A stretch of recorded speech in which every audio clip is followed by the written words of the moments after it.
la première partie de ce 21-23 consacrée à la place de notre Europe dans ce nouvel ordre mondial. Hier, sur ce plateau, on a longuement parlé de ce qui s'est passé au Venezuela. Ce soir, on va revenir un petit peu plus dans notre espace, notre Europe, avec les menaces de Donald Trump, notamment sur le Groenland, menaces qui pourraient évidemment fracturer complètement l'OTAN.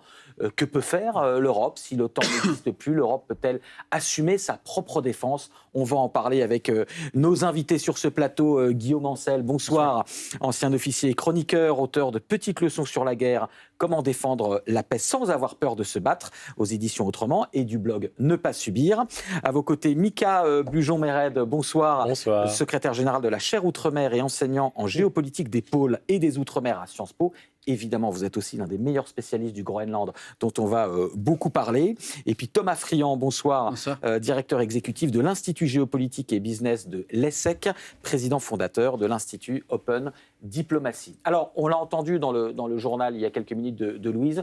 On va juste faire un petit crochet par l'Ukraine avec les annonces qui viennent d'être faites avec cette réunion des volontaires sur l'Ukraine à Paris.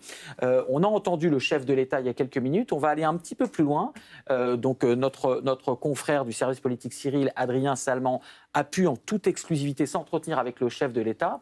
Il lui a d'abord posé une question sur l'Ukraine parce que c'est un changement majeur. On parle des garanties de sécurité et donc on parle de troupes européennes, françaises notamment, sur le sol ukrainien, après et uniquement après une paix et un cessez-le-feu en Ukraine. On écoute cette première partie de l'interview et je vous fais réagir juste après. Nous souhaitons pouvoir, fournir des images et de l'observation, parce que ça, on a la capacité de le faire, on le fait aujourd'hui. 2, nous participerons évidemment à la régénération de l'armée ukrainienne.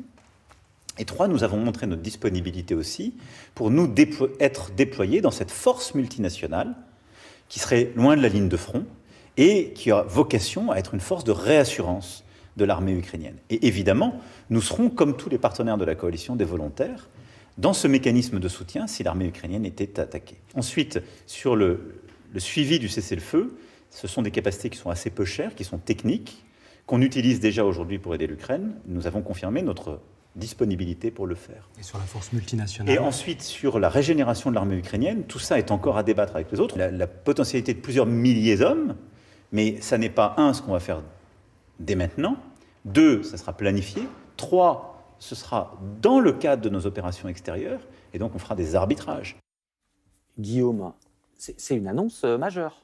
Ah oui, c'est une annonce majeure, puisqu'on voit que c'est un sujet qui est politiquement et socialement très sensible dans les pays européens, d'ailleurs au point que la dirigeante italienne a dit, elle, qu'elle n'enverra pas de soldats italiens en Ukraine. Ça veut bien dire en contre, parce que c'est quand même, il faut le rappeler, une dirigeante d'extrême droite, qu'elle s'inscrit dans le fait qu'elle ne veut surtout pas être mêlée à ce sujet.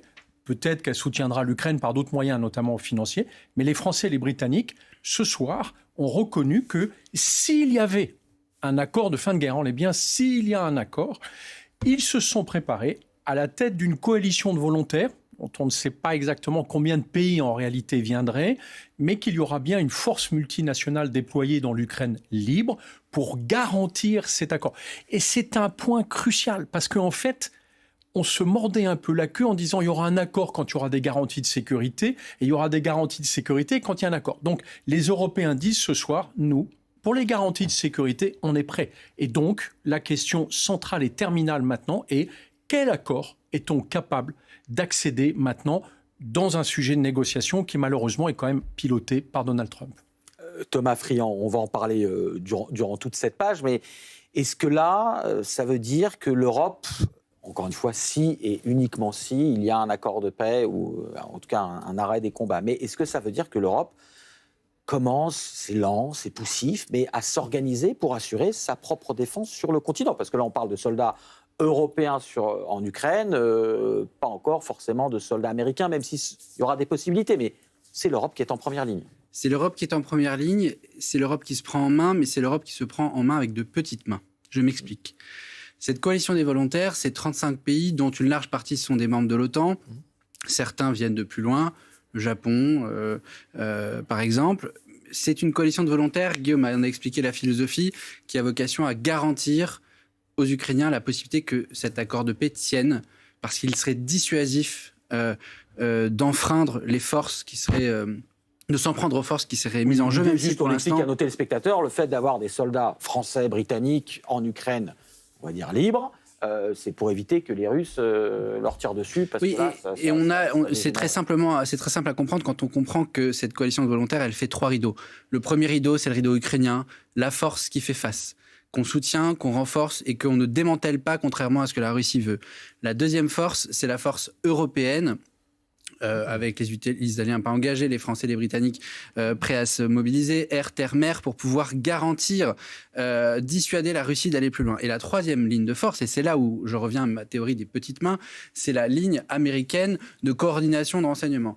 Le personnage principal le plus trouble et le plus intéressant de cette coalition, de ce sommet de la coalition des volontaires, c'est le fameux SACEUR, c'est-à-dire le commandant suprême des troupes américaines en Europe, qui est aussi le chef suprême militaire, j'entends, de l'OTAN. Pourquoi c'est troublant ? Parce que regardons ce qui se passe de près comme de loin. Cette coalition des volontaires, elle tient parce que l'Amérique, au plan militaire, est capable d'en assurer la coordination et la fourniture de renseignements. Et on sent que cela peut prendre forme dans le cadre d'un éventuel accord plus large de paix, notamment sur les concessions territoriales, sur les responsabilités, qui est pour l'instant intermédié par les États-Unis.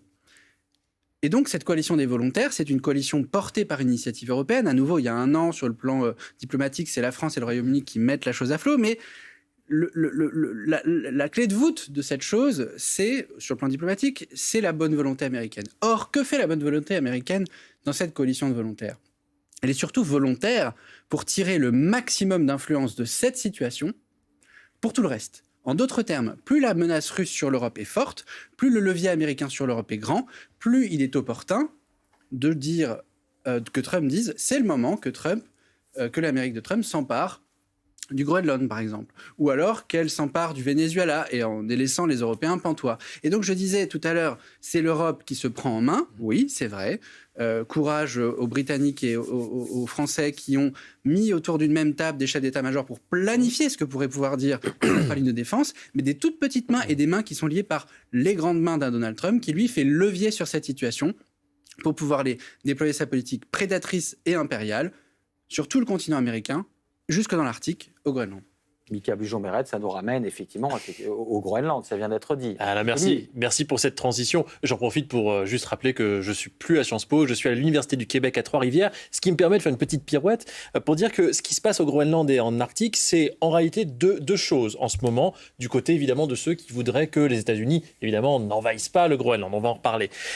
D'une part, il y a le sujet effectivement de l'Europe qui se prend en main au Groenland, ou en tout cas sur cette façade arctique, en apprenant de l'Ukraine. En apprenant d'un point de vue déjà militaire, en apprenant d'un point de vue interopérabilité, en apprenant d'un point de vue, mais surtout en apprenant une chose, c'est comment arriver à fonctionner de plus en plus face à cet acteur qui est effectivement imprévisible et qui est de moins en moins, malheureusement, notre allié. Ça, c'est le premier élément. Le deuxième élément, c'est évidemment la force de l'apport du Canada. Dans le cas de la question du Groenland, et Mark Carney, qui a rencontré la première ministre danoise, justement, Mark tout Carney, à l'heure. Qui est le premier ministre canadien. Excusez-moi, vous faites bien de le préciser, effectivement. Donc, ils se sont rencontrés tout à l'heure, réunion au sommet Canada-Danemark. Et ce qui a été très clairement dit par Mark Carney, c'est de dire, voilà, le Canada soutient, de la même manière que les autres États européens l'ont fait, pleinement le Groenland et le Danemark, et le Canada va engager un effort de mobilisation et d'investissement militaire sur l'ensemble de la façade arctique, et le Canada appelle, tout à l'heure, à ce qu'il y ait justement une remilitarisation intelligente au niveau du Groenland, pour justement faire un effet de dissuasion.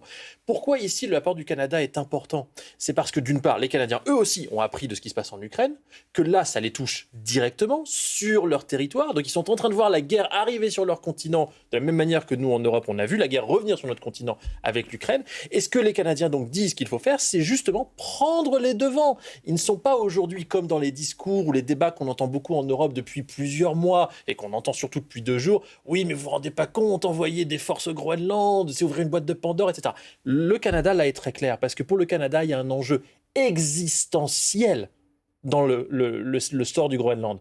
Parce que le Canada sait, en étant placé entre les États-Unis et le Groenland, que si ce n'est pas le prochain, c'est peut-être celui qui pourrait aussi subir très directement des conséquences de ce qui se passe au Groenland. Et tout ça... On connaît tout le narratif de Donald Trump sur le Canada, 51e État, Absolument. etc. Alors, on va continuer sur cette discussion qui est très intéressante, et notamment avec ce deuxième extrait de l'interview d'Emmanuel Macron par Cyril Adrien Salmon. Justement, il lui a posé la question sur le Groenland. On écoute le chef de l'État et on décrypte ça juste après. La souveraineté des États est la base de tout, de notre charte des Nations Unies et de ce que nous défendons à l'international. Il se trouve que le Danemark est en plus un allié de l'OTAN. Et donc, il n'y a pas, pour moi, de scénario où les États-Unis d'Amérique seraient mis dans une situation de violer la souveraineté danoise. Cela n'existe pas. Si cela devait arriver, c'est un autre monde. S'ils décidaient unilatéralement de ne pas respecter ce traité, c'est un autre monde qui commence. Mais je ne vais pas faire de politique fiction. On a aujourd'hui eu toute la journée des délégations américaines qui a travaillé avec nous, qui prend des engagements avec nous. J'ai eu le président Trump encore ce week-end. Ils se comportent comme des partenaires fiables, ils donnent des engagements. Et donc je ne peux pas croire qu'ils trahissent ces engagements à côté sur le Groenland. Voilà, Emmanuel Macron, donc au micro de Cyril Adrien Salmon. Ce que dit le chef de l'État, c'est qu'il ne croit pas à ce scénario. Et il devrait. Alors, pardon. On va en reparler. J'allais vous poser la question à tous les trois. Voilà. On en a parlé hier. On a beaucoup parlé avec les invités hier de ce qui peut se passer ou ce qui se passe dans la tête de Donald Trump. Souvent, on a eu des émissions, évidemment, sur les États-Unis sur ce plateau. Ça fait des mois qu'on dit Donald Trump, on peut dire tout ce qu'on veut, c'est pas quelqu'un de chaotique, contrairement à ce qu'on a beaucoup dit. Il y a un agenda derrière, on voit que cet agenda est déroulé. C'est peut-être brutal, c'est peut-être violent, mais il y a peut-être beaucoup plus de stratégie qu'on le croit. Est-ce que vous pensez que le chef de l'État a raison d'être, finalement, de ne pas croire au scénario d'une attaque américaine ou d'une prise par les États-Unis du Groenland? En disant qu'il ne veut pas le croire, en réalité, il le révèle. D'accord ? Si on s'inquiète de ça, c'est bien parce qu'il y a une menace. Et la menace, elle est réelle. Pourquoi ? Parce que d'un point de vue militaire, on ne sait pas s'opposer physiquement, je parle d'une analyse purement militaire, on ne sait pas s'opposer à un coup de force des États-Unis. Évidemment que les États-Unis ne vont pas lancer une opération aéroportée sur le Groenland. Ils n'en ont pas besoin. La seule base militaire importante, elle est américaine. De toute façon, personne ne sait physiquement aller envoyer des unités militaires aujourd'hui pour dire « Ah non, ça ne peut pas être américain ». Ce qui veut dire que si Donald Trump disait demain « Le Groenland m'appartient », d'ailleurs, je vais imposer un référendum d'ici 30 jours dans lequel je dirais si les Groenlandais annoncent qu'ils sont d'accord pour être rattachés aux États-Unis, je verserai à chacun d'entre eux $50,000. Ou un million. Ou un million. Il y a 57 de toute 000 façon, habitants, donc ça coûte voilà, il y a moins de 60 000 habitants. De toute façon, il fait l'affaire. Et ce qui serait terrible, et c'est pour ça que le président français, comme beaucoup d'autres dirigeants européens l'ont rappelé aujourd'hui, c'est qu'à ce moment-là, c'est moins la question du Groenland en tant que tel. C'est la question de l'état de droit sur lequel nos sociétés européennes vivent et prospèrent. Si on met en cause cela, en réalité, il n'y a plus aucune règle. Donc demain, la France peut dire « moi j'envahis la Belgique » parce que finalement, la Belgique, c'est une partie de la France. Et puis les États-Unis peuvent dire « j'ai besoin de rejoindre l'Alaska à partir de mon territoire, donc le Canada doit me laisser... » D'ailleurs, je vais prendre le Canada dans son intégralité. C'est le chaos annoncé. Or, ce qu'a fait Donald Trump avec le Venezuela ressemble à l'ouverture de cette porte vers un abysse qui s'appelle « il n'y a plus de droit international, il n'y a plus que la loi du plus fort ». C'est pour ça que les dirigeants européens ont raison de s'inquiéter, parce que je pense que Donald Trump est parfaitement capable de nous menacer de cette manière. Alors, il a tort, il devrait s'inquiéter. Ou alors il sait qu'il s'inquiète sans le dire. Il devrait s'inquiéter. Bon, je suis d'accord évidemment avec Guillaume dans le sens où effectivement en disant ça, il le révèle. Et puis surtout, au-delà de la question d'une psychologie qu'on fait par écran interposé, on observe surtout les armées françaises depuis plus d'1 an, mobilisées comme jamais au Groenland, que ce soit terre, mer ou encore air, pour justement non seulement accélérer la prise de connaissance et la prise de compétences sur cet environnement-là, accélérer également les capacités de réaction ou les capacités en tout cas de développement de force d'une manière ou d'une autre, je peux rentrer dans les détails si vous le souhaitez, avec les Danois et pas qu'avec les Danois. Là, vous parlez de l'armée française s'entraîne au Groenland avec les Danois. Bien sûr, et c'est absolument public. Je veux dire, je ne suis pas en train de révéler quelque chose de secret ici. C'est quelque chose qui est largement communiqué, que ce soit par l'armée de terre ou que ce soit par la marine ou autre. Très clairement, on a fait atterrir pour la première fois des A400M sur la calotte groenlandaise cette année. Il n'y avait aucune raison de se presser pour arriver à connaître et à appréhender cette compétence. Mais avec effectivement les menaces de Donald Trump qui sont arrivées au début de l'année 2025, comme les États-Unis aujourd'hui sont l'un des seuls États dans le monde, et le seul État en l'occurrence dans le cas du Groenland, à pouvoir faire atterrir des gros porteurs, en l'occurrence des Hercule C-130, avec des petites fusées à ski sur la glace, parce que c'est quelque chose qu'ils font depuis des décennies en Antarctique, eh bien de fait, la France, ou en tout cas les Européens, ont cherché à apprendre cette donc ça veut dire qu'on fait ça pas pour montrer les muscles, mais pour on fait ça pour préparer. Occuper un peu le terrain. Mais pour préparer, tout comme on a accéléré la prise de connaissance dans le milieu naval en Arctique dans les années 2014, 2016, 2018 et suivantes, par rapport à la menace navale russe dans cette région-là. Si vous voulez, il y a une prise de compétences.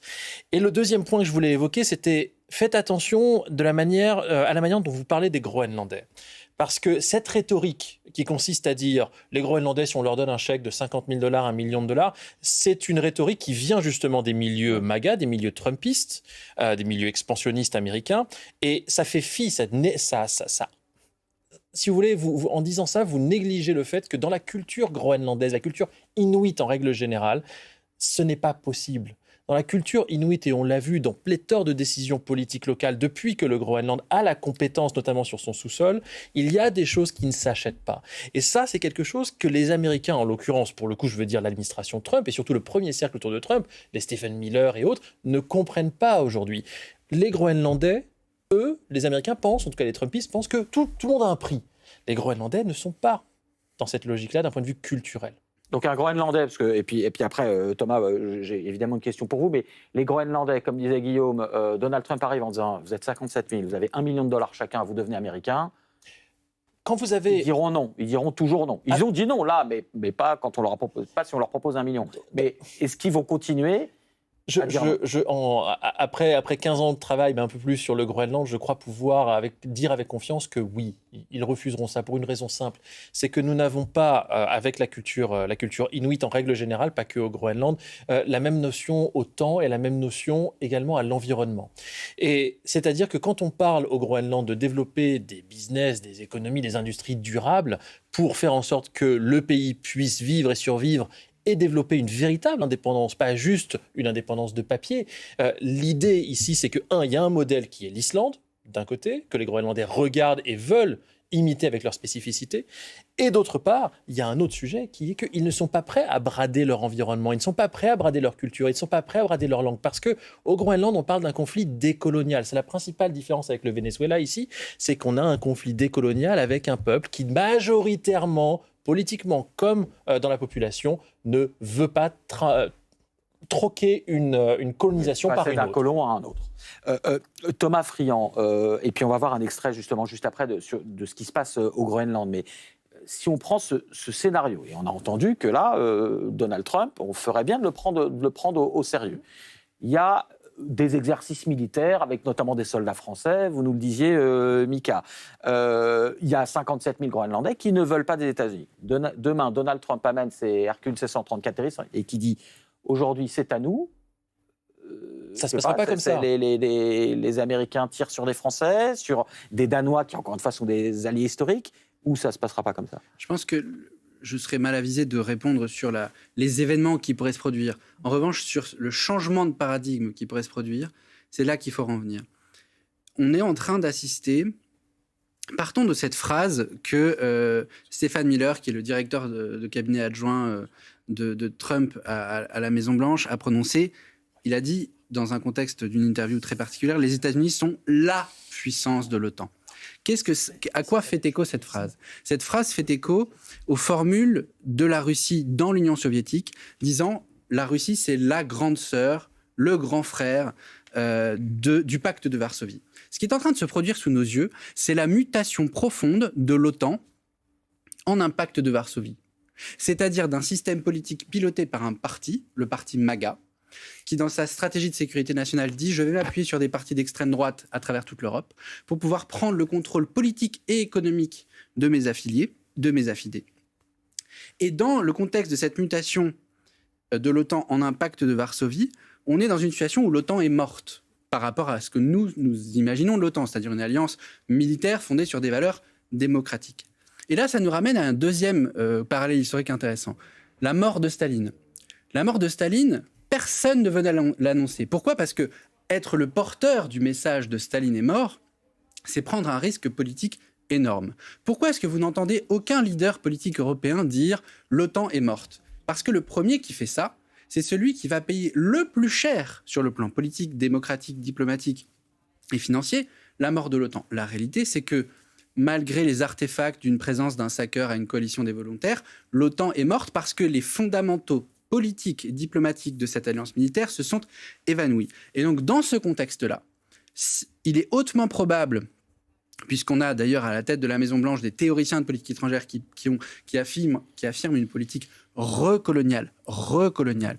Il est hautement probable que Trump aille au bout de sa logique, c'est-à-dire s'empare du Groenland, et que dans l'effet de sidération que ça peut impliquer sur l'architecture de sécurité européenne, il n'y ait aucun volontaire en Europe, dans cette grande coalition de volontaires, qui ose dire « Staline est mort », c'est-à-dire « l'OTAN est morte ». Parce que c'est trop coûteux diplomatiquement, c'est trop coûteux politiquement. Et là, allons plus loin, un tout petit peu plus loin, permettez-moi, qu'est-ce qui peut se passer derrière de pire ? Ce n'est pas les escarmouches qu'il y aura entre les C-130 américains et les A400M français au Groenland. Ce n'est pas du tout le sujet. Non. Le sujet qui doit nous préoccuper, c'est l'effondrement de l'architecture de sécurité européenne et comment la Russie, hyper armée, hyper agressive, plus capable militairement qu'elle ne l'a été quand elle a agressé l'Ukraine, qu'est-ce qu'elle fait vis-à-vis de l'Europe ?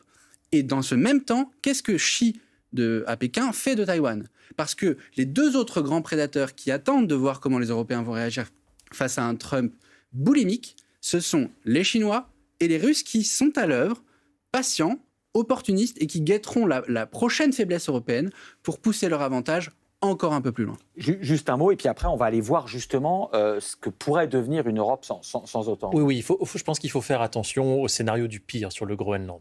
Quand Donald Trump a encore parlé du Groenland en disant « on va s'en occuper dans 2 mois, dans 20 jours, dimanche soir », les 5 premiers ministres... La première ministre danoise, c'était évident. Mais les 4 autres premiers ministres du Conseil nordique, donc c'est-à-dire l'alliance d'intégration régionale de la Suède, la Finlande, l'Islande, le Danemark et la Norvège, ont tous réagi de la même manière, de manière coordonnée, et également coordonnée avec les 3 pays baltes, au même niveau de décision. Ce qu'il faut bien comprendre ici, c'est qu'avant de parler de la mort de l'OTAN, avant de parler de l'OTAN même au Groenland, il y a un autre facteur, il y a un premier levier, il y a un premier rideau, un premier rempart, c'est ce qu'on appelle NORDEFCO. Alors NORDEFCO, je sais que personne n'en parle, c'est en fait l'organisme, si vous voulez, qui va gérer la coopération de défense de ces 5 pays nordiques, et le Groenland, évidemment, est couvert, bien sûr, par NORDEFCO, puisque le Groenland appartient au Danemark. La logique qu'on est en train de voir dans les pays nordiques, et qu'on a vu avec le discours de Mark Carney, le Premier ministre canadien, je le rappelle, aujourd'hui, c'est de dire il faut qu'on arrive à mettre au Groenland des moyens physiques, humains, qui permettent de créer un coup politique, un coup d'image, un coup qui est tel ou qui serait tel pour Donald Trump qu'il ne ferait pas ce qu'il s'apprête visiblement à faire pour le Groenland et les amener à retourner, les Américains, à retourner à une guerre économique ou à une offre économique ou à une offre industrielle.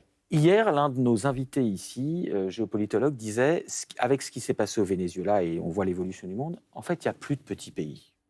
On était arrivé à un stade où, évidemment, il y avait des grandes puissances, mais il y avait des petits pays qui avaient... Voilà, c'était, pour le coup, c'était presque d'ailleurs ce que défend l'extrême droite quand elle parle d'Europe des nations. Chacun sa... Là, c'est fini, il y a un retour, en tout cas, un giga-empire américain. Il n'y a plus de petits pays. Non, mais il n'y a que dans des esprits coloniaux qu'il y a des grands et des petits pays, si je peux me permettre. Donc là-dessus, ce que je veux dire, c'est que le Groenland est un grand pays, évidemment, par la taille, ce qui génère justement une forme d'intérêt pour la sphère Trump, la sphère MAGA, se dire qu'ils vont ajouter 2,2 millions de kilomètres carrés, donc 4 fois la France à peu près, à la taille des États-Unis, que sur une carte, en plus les cartes Mercator qu'on utilise dans l'Occident, qui déforment le Groenland et qui font que sur les cartes c'est aussi grand que l'Afrique, alors qu'en réalité c'est bien plus petit. Ça, c'est un hubris qu'on voit émerger de la sphère MAGA, et un hubris renforcé par le succès au Venezuela. Quand on parle de petits pays, il y avait quand même l'ONU qui fonctionnait malgré évidemment ses limitations. Mais l'ONU, on n'entend plus personne, on a l'impression que c'est ce monde-là qui s'écroule. C'est une question clé. Parce que, en fait, depuis la fin de la Deuxième Guerre mondiale, et je vais dire l'avènement de l'ONU, le principe était de respecter un pays, quelle que soit sa taille. Or là, on voit aujourd'hui qu'effectivement, on a les États-Unis de Donald Trump qui sont redevenus une puissance impérialiste, c'est-à-dire qui décide toute seule de ce qu'elle va faire. Elle va se rendre justice toute seule au Venezuela en enlevant un couple présidentiel. On a la Russie de Poutine, qui est un empire menaçant, qui n'a même pas de scrupules à dire qu'il menace, puisqu'il menace en permanence les pays européens, en particulier ceux dont Poutine estime qu'ils devraient appartenir à la Russie, donc les pays baltes, une partie de la Pologne, la Finlande, l'Ukraine en première ligne. On a la Chine qui ne dit rien, mais qui estime qu'elle devrait se comporter exactement comme les deux autres empires, même si elle ne déclenche pas de guerre. Et au milieu, il y a 27 pays, dont je vais exclure la Hongrie, et je vais rajouter la Grande-Bretagne, parce qu'elle est beaucoup plus liée à nous que par l'Union européenne, au sort, heureusement, de l'Europe, qui en réalité militaire de la France, sont au Royaume-Uni. la puissance mondiale la plus importante en termes de prospérité, en termes de population, en termes de moyens financiers, et qui, aujourd'hui, a une fragilité incroyable à cause de sa dispersion.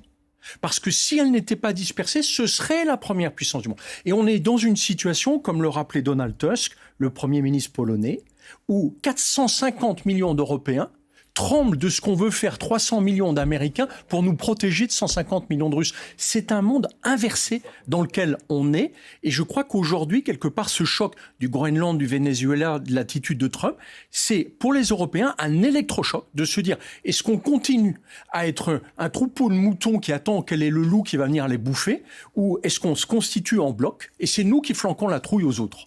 Alors, pour parler du bloc, allez-y, Mickaël, une dernière réaction et puis on va voir... Non, mais justement, à quoi pourrait ressembler l'Europe sans l'OTAN. Je suis assez d'accord avec Guillaume. Cependant, je trouve qu'il y a une facilité à évoquer les choses de cette manière. D'un côté, on a effectivement une Europe qui essaye de se construire par le droit, qui essaie de construire par la norme, que ce soit sur le volet militaire ou sur tous les autres pans de nos vies que nous connaissons. De l'autre côté, aux États-Unis, on a un rogue agent, comme on dirait aux États-Unis, c'est-à-dire quelqu'un qui est un acteur maintenant irrationnel et qui s'est libéré des contraintes de son propre droit national, par exemple de devoir informer et consulter le Congrès, obtenir une autorisation du Congrès pour partir en guerre à l'extérieur, et qui s'est aussi affranchi à maintes reprises de son droit national. On ne peut pas aujourd'hui se dire, les Européens, nous ne sommes que des moutons, qui va être notre berger pour essayer d'avoir une vision commune et d'avoir une force par rapport à des acteurs qui, eux, sont décidés de s'affranchir structurellement des droits que nous essayons de maintenir. C'est peut-être pas si irrationnel de la part des Américains. Il y a un plan. Hein. Alors après, évidemment, c'est un plan brutal, mais c'est pas forcément chaotique. Non, et puis on le voit au Groenland. Encore une fois, pour revenir au scénario sur les événements potentiels, au Groenland, il y a une manière douce et une manière brutale, effectivement, de mener cette forme d'annexion, en tout cas de créer un fait accompli. Je vous propose de parler plutôt de création de fait accompli qu'une annexion qui est sensationnaliste. Ce qu'on est en train d'observer, c'est deux scénarios qui peuvent émerger. Un scénario où, simplement de manière assez intelligente, alors pardonnez-moi mon cynisme ici, je me place comme si j'étais un MAGA moi-même. Un scénario où on dit, voilà, on a le pacte de sécurité et de défense entre les États-Unis et le Danemark sur le Groenland de 1951, qui a été renouvelé maintes fois, et qui dit clairement, ce pacte, que les Américains ont la possibilité de réouvrir des bases autant qu'ils le veulent, qui peuvent étendre leurs bases autant qu'ils le veulent, qui peuvent repositionner des soldats autant qu'ils le veulent, ou des moyens techniques, à ceci près qu'il faudrait évidemment que ce soit en concertation avec le Danemark et avec le Groenland lui-même.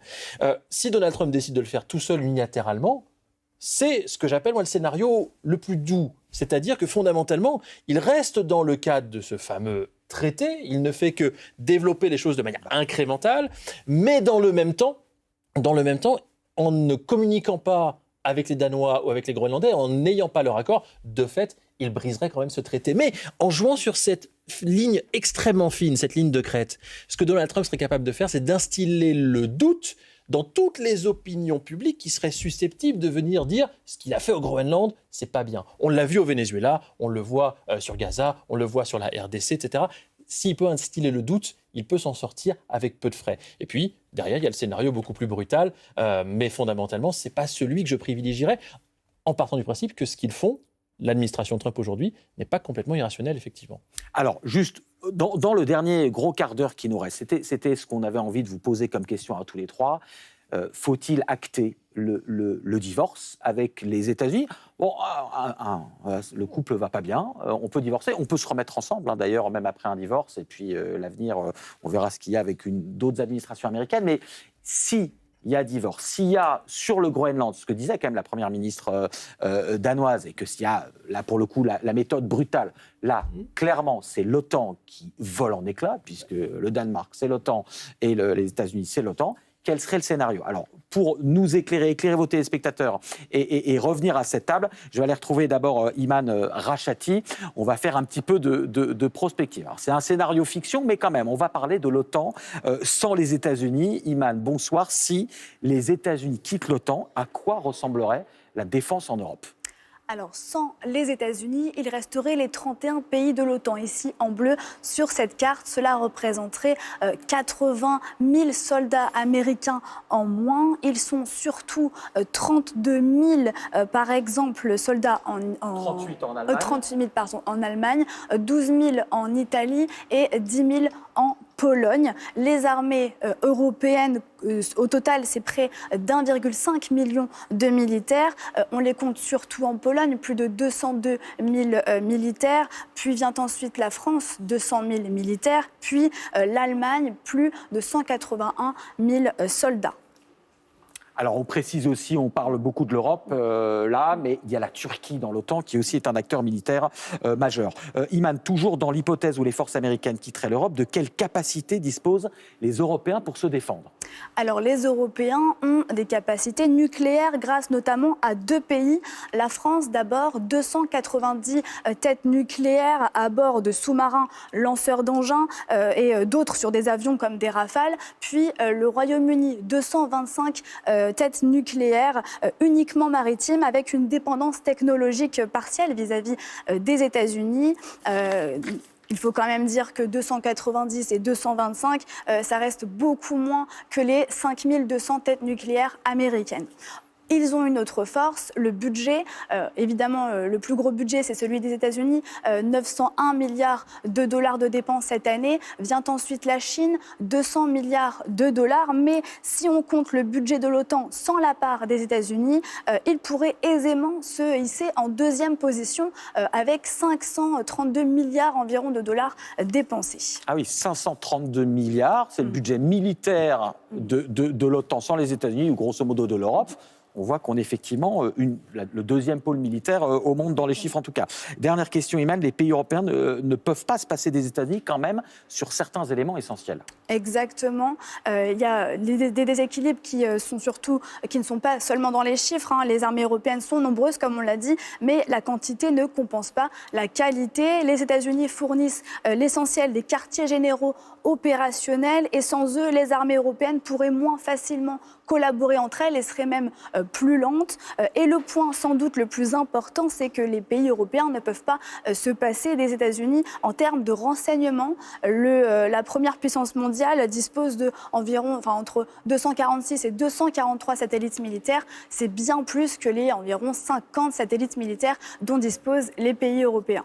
Eh bien, merci beaucoup, Iman, pour toutes ces précisions très instructives. Alors, on va parler de ça parce que c'est quand même très intéressant ce qu'on vient d'entendre sur, je disais toujours, dans notre défaitisme ou pessimisme ambiant, l'Europe ignore peut-être la puissance qu'elle peut avoir tout simplement. Je sais que c'est évidemment une de vos marottes, Guillaume. Juste avant qu'on revienne là-dessus, est-ce qu'il faut acter le divorce avec les États-Unis? Encore une fois, un divorce, quelque part, ça peut être temporaire. On peut se séparer, le couple ne va plus, et puis peut-être que plus tard, on se retrouvera avec les États-Unis. Je vous disais tout à l'heure qu'annoncer la mort de l'OTAN, c'est un coup politique énorme. Donc il ne faut pas divorcer, il faut agir comme si nous étions déjà divorcés. Et là, il y a 3 facteurs à prendre en compte. Le coût du divorce, les termes du divorce et le contexte du divorce. Le coût du divorce, il est assez simple à chiffrer. Si l'Europe devait assumer par elle-même sa sécurité face à la menace russe, puisque c'est ça le principal enjeu, ça lui coûterait en investissement 1 000 milliards d'euros à mettre sur la table. C'est monumental. On a les ressources en termes d'épargne qu'il faut. Mais c'est pas infaisable. On a vu, c'est à peu près plus de 500 milliards le budget annuel militaire européen. C'est qu'il faut du temps pour que l'investissement porte ses fruits sur le plan industriel, sur le plan capacitaire. Il faut des ressources, pas seulement financières, mais aussi des ressources d'ingénieurs, des ressources énergétiques, des ressources technologiques. Et là, le bât blesse. Sur les termes du divorce, c'est plus compliqué encore. Parce que nous faisons face tout à la fois aux ingérences américaines en Europe. Rappelez-vous, le contexte des élections fédérales en Allemagne, où Elon Musk, au nom des États-Unis, viennent soutenir le parti d'extrême droite allemand, l'AfD, pro-Poutine, anti-Ukraine, au détriment même donc de l'idée d'une souveraineté européenne, pour ne prendre qu'un seul exemple. Donc il y a l'ingérence. Et puis en même temps, il y a la prédation. Prédation économique, prédation sur tous les plans. Le Groenland en est la preuve la plus visible dans le contexte post-stratégie de sécurité américaine sortie il y a un mois maintenant, qui dit très clairement la volonté des États-Unis, c'est de pouvoir s'emparer de toutes les ressources qui lui sont utiles, qu'elles soient au Danemark, au Venezuela ou ailleurs. Le coût du divorce est très élevé. Les termes du divorce sont extrêmement délétères pour l'Europe. Et il y a surtout le contexte du divorce.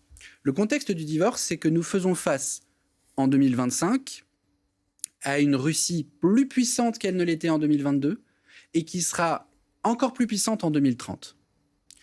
Plus puissante et plus menaçante sur l'Europe. Et face à ça, l'Europe a des capacités militaires chevronnées, volumineuses, intégrées, mais intégrées par les mécaniques intégratives de l'OTAN. Mais il lui manque deux choses qui ne se financent pas. La masse humaine, la masse démographique qui permet de tenir une guerre de haute intensité. La chair à canon russe n'a pas d'équivalent en Europe. Deuxième élément qui nous fait défaut, et il faut être lucide là-dessus, c'est la volonté. La guerre, c'est la rencontre entre deux volontés. C'est le choc de deux volontés. Guillaume l'a dit à sa façon tout à l'heure, il n'y a pas de volonté de puissance européenne puisque l'Europe est une puissance fragmentée. Donc le coût du divorce est hyper élevé avec l'OTAN. Les termes du divorce seraient extrêmement coûteux et surtout le contexte du divorce est le plus délétère. Ça serait une forme d'appauvrissement généralisé. Pour autant, nous devons considérer que nous avons déjà été quittés par notre partenaire et qu'il faut agir comme si le divorce avait déjà été prononcé, faute de quoi l'Europe sort de l'histoire. Donc on est clairement en phase de séparation. On n'a peut-être pas fait les papiers chez l'avocat, mais en tout cas, on est séparés. Juste, et puis après, non, Guillaume, évidemment, je voudrais avoir votre avis, notamment d'expert militaire, mais juste, Mika, vous n'êtes pas d'accord avec cette analyse du divorce ? Je ne sais pas, je trouve que l'analyse du divorce de Thomas est brillante, comme d'habitude. Je vais donner juste un exemple, par contre, sur l'Arctique et le Groenland. Dans la déclaration des chefs d'État qui a été faite cet après-midi, par rapport à cette question, encore une fois, du Groenland et de l'Arctique, ce qui a été très intéressant, c'était de voir comment les différents chefs d'État européens ont choisi d'ouvrir la focale pour réouvrir des capacités de dialogue. Ne pas parler que du Groenland, de l'indépendance, de l'annexion, tout ce que vous voulez qu'on a déjà évoqué, mais de parler vraiment de la sécurité en Arctique. Rappeler que les États-Unis font partie de l'architecture de sécurité et de défense commune à l'espace transatlantique en Arctique, ouvrant de ce fait des nouvelles capacités de discussion, en tout cas ne les fermant pas complètement. On voit que le Canada a dit grosso modo la même chose, malgré tout ce qui a pu se passer depuis des mois et des mois avec Donald Trump. Donc, s'il y a effectivement des termes du divorce, etc., comme Thomas l'a présenté, qui sont effectivement ultra pertinents, on voit qu'il y a quand même une tentative aujourd'hui, il y a une tentative de maintenir quand même le couple, peut-être chez le psy, je ne sais pas, mais en tout cas de le maintenir quelque part en vie. Continuer à faire quelque chose pour la garde des enfants et que tous les ponts ne soient pas coupés. Voilà. Guillaume, sur ce qui vient d'être dit aussi est très intéressant. Alors, par rapport à la Russie, on en a beaucoup parlé, vous et moi, sur ce plateau à de nombreuses reprises. Quand même, les chiffres qu'on vient de voir, et c'est évidemment le titre de votre livre, Comment défendre la paix sans avoir peur de se battre, les chiffres qu'on vient de voir, quand même, devraient nous interpeller. On est potentiellement, dans les chiffres, très clairement, la deuxième puissance militaire mondiale. L'Europe, je dis l'Europe de l'OTAN, et je n'inclus même pas, encore une fois, la Turquie qui est dans l'OTAN et qui est une grande puissance militaire. Plus de 500 milliards de budget.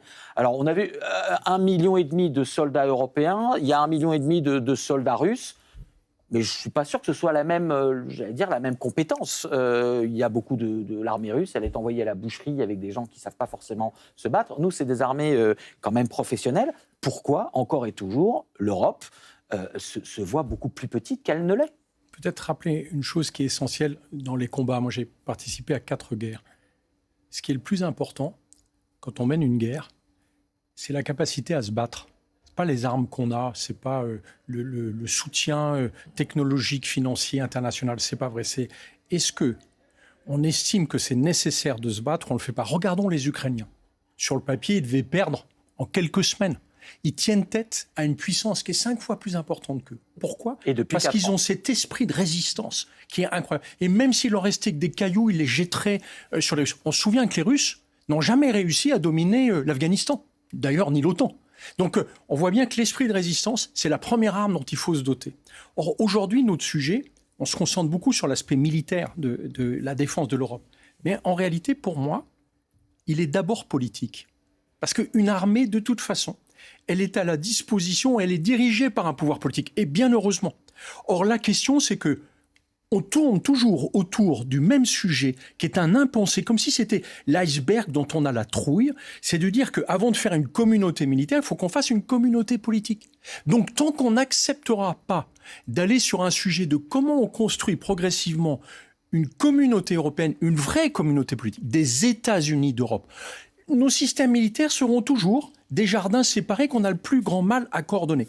Maintenant, je voudrais revenir 2 secondes sur un sujet qu'on a beaucoup évoqué. On dit le divorce est acté. Thomas a sans doute raison sur son angle de vue. Mais je voudrais rappeler une chose. C'est que Trump a une relation très ambiguë avec l'OTAN. Parce que l'OTAN, c'est le principal marché des industries de défense américaines dans le monde. Et que si Trump actait le fait que l'OTAN n'existe plus, il est fort probable que toutes les industries de défense américaines iraient dans son bureau immédiatement pour dire « Attendez, là, vous plaisantez, là, c'est des centaines de milliards de dollars. » C'est un petit peu ce qui est en train de se passer avec plusieurs pays, notamment le Canada, que vous évoquiez, Mika, qui est en train de s'interroger sur les F-35, qui a acheté une partie de F-35 et qui, là, se dit, le reste, on va plutôt l'acheter chez les Suédois, le fameux Saab Gripen, qui est un peu le concurrent du Rafale en Europe. Ou les Donc, il y a frégates. déjà des fractures. Ou la Norvège qui veut plutôt acheter peut-être des frégates britanniques. Ou J'ai vu les Néerlandais qui songent à racheter des sous-marins français. Exactement. Est-ce que dans les dernières minutes qui nous restent, alors encore une fois, la nature du divorce, évidemment, de toute façon, on va pas définir cette relation-là ce soir, mais est-ce que l'Europe peut devenir, peut-être pas forcément dans l'adversité avec les États-Unis, mais devenir cette deuxième puissance militaire mondiale qui est incomparable par rapport à la Russie. Il y a la Chine. Mais par rapport à la Russie, je veux dire, pourquoi on a toujours peur de la Russie alors qu'on l'a dit 1000 fois sur ce plateau, on est 500 millions d'Européens, 530 milliards de budget militaire, mais alors on terrasse la Russie sur tous les indicateurs, à part peut-être cette mentalité notamment d'envoyer à la boucherie des générations entières. Vous posez la question, est-ce que l'Europe peut ? La question ainsi est dangereuse. L'Europe doit, faute de quoi elle est effacée définitivement de la carte, sortie de l'histoire. Je pense qu'il faut qu'on le dise aussi radicalement que cela à ceux qui nous entendent, parce que c'est dur à entendre, c'est dur à dire même, mais c'est la réalité de ce 21e siècle. Et oui, alors l'Europe peut, si elle doit. Elle peut parce qu'elle a, je le dis souvent, tous les moyens de ses ambitions, elle manque juste d'ambition pour ses moyens. L'Europe, vous l'avez dit, est le continent le plus riche du monde. Simplement, le stock d'épargne que les Européens accumule chaque année, ce stock d'épargne net, il n'est pas investi dans l'intérêt des Européens, ni dans sa défense, ni dans sa transition énergétique, ni dans sa transition numérique. Il sert à financer quoi ? La bulle spéculative d'intelligence artificielle aux États-Unis. Et les fonds de pension américains. En d'autres termes, nous ne sommes pas capables de dire, via le DMA, c'est-à-dire nos régulations sur l'espace numérique, aux Américains, arrêtez vos conneries, vos contenus pédopornographiques sur X, on n'en veut pas, on vous inflige une amende. On n'est pas capable de faire ça, alors que c'est notre épargne qui finance ces entreprises. C'est hallucinant. Aujourd'hui, on apprend que les GAFAM, les grandes entreprises des big tech américaines, sont les seules multinationales exemptées du minimum fiscal de 15% qu'on a bataillé pour avoir à l'OCDE il y a une dizaine d'années. C'est lunaire. C'est notre richesse qui finance la puissance américaine, et pas l'inverse. Donc, la première des choses à faire, c'est reprendre le contrôle de notre épargne. Vous verrez que si vous faites ça, les équilibres de puissance s'inversent assez drastiquement. Et deuxième chose, pour terminer, il y a en Europe des ennemis de l'intérieur. On le sait depuis au moins 2 campagnes présidentielles. Ces ennemis de l'intérieur, ils ont été nommés avec beaucoup d'éloges par Donald Trump lorsqu'il signe sa stratégie de sécurité nationale. Il dit, pour prendre le contrôle politique des nations européennes et mettre fin à la construction européenne, je vais m'appuyer sur les partis européens patriotes. Il y a donc par Washington, de façon très identifiée, des alliés qui travaillent pour le clan MAGA en Europe. Ce sont ce que moi j'appelle des ennemis de l'intérieur. Il y a tous les outils constitutionnels possibles pour se dire trahison. Si ça va trop loin, si vous ne servez pas les intérêts de notre État, mais les intérêts d'une puissance étrangère qui a manifesté une volonté hostile contre nous, alors il faut stopper ça. L'épargne et les ennemis de l'intérieur. Le mot de la fin, Mika et Guillaume, rapidement. Mais je vais le dire en une phrase, et je suis désolé de le dire en une phrase, mais j'ai trop parlé avant, donc j'espère qu'on fera une deuxième émission là-dessus. Il y a autre chose que l'Europe n'a pas, c'est une puissance énergétique. On ne fait pas la guerre sans mentalité, Guillaume l'a dit. On ne fait pas la guerre sans tous les facteurs que Thomas a évoqués. On ne fait pas la guerre non plus sans énergie souveraine. Or, ça, c'est un vrai enjeu. Est-ce que l'Europe peut devenir un électro-État, comme la Chine est en train de le devenir, ou est-ce qu'on va rester piégé dans la sphère des pétro-États ? Guillaume, le mot de la fin. Je vais encore être plus court. L'Europe puissance n'est plus une option, c'est une obligation. Eh bien, ça a été dit et redit, comme on se l'est dit. Vous reviendrez évidemment nous lancer ces avertissements patriotes européens. En tout cas, on en reparlera évidemment dans les jours et les semaines qui viennent. 22h